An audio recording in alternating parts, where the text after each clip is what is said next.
आरक्षणावर आज सुप्रीम कोर्टात सुनावणीकडे सगळ्या महाराष्ट्राचं लागलं लक्ष। मुंडवा जमीन गैरव्यवहार प्रकरणी राजेंद्र मुधे यांच्या अहवालात पार्थ पवारांचं नावच नाही। दिग्विजय पाटील, शीतल तेजवानी, रवींद्र दारू यांचं नाव, मात्र पार्थ पवारांना क्लीन चिट मिळाल्याची चर्चा। नगर नगरपंचायत निवडणुकीसाठीचा उज्ज्वला थिटेंचा अर्ज बाद झाल्यानंतर राजन पाटील, भाजप समर्थकांचा तुफान जल्लोष। भाजपमधील इनकमिंगवरून शिंदेंची शिवसेना नाराज, शिवसेनेच्या अनेक मंत्र्यांचा मंत्रिमंडळ बैठकीवर बहिष्कार।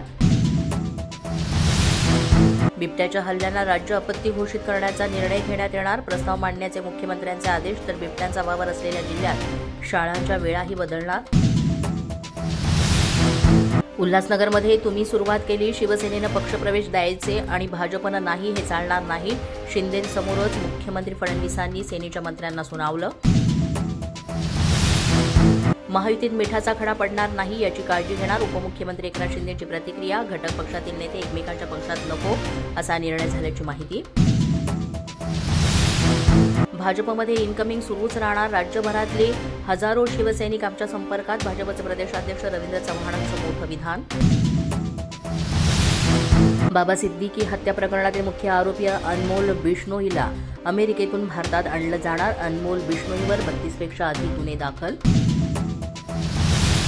स्थानिक स्वराज्य संस्थांच्या निवडणुकीत मुख्यमंत्री देवेंद्र फडणवीस प्रचाराच्या मैदानात, मुख्यमंत्री उद्यापासून 30 नोव्हेंबरपर्यंत दररोज 3 प्रचार सभा करणार। पोलीस माझा न्यूजच्या बातमीपत्रात आज इतकंच। तुम्हाला आमचं बातमीपत्र कसं वाटतंय याबाबत अवश्य अभिप्राय कळवा।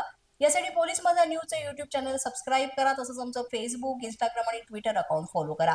अधिक माहितीसाठी आमच्या www.policemazhanews.com या वेबसाईटला भेट द्या।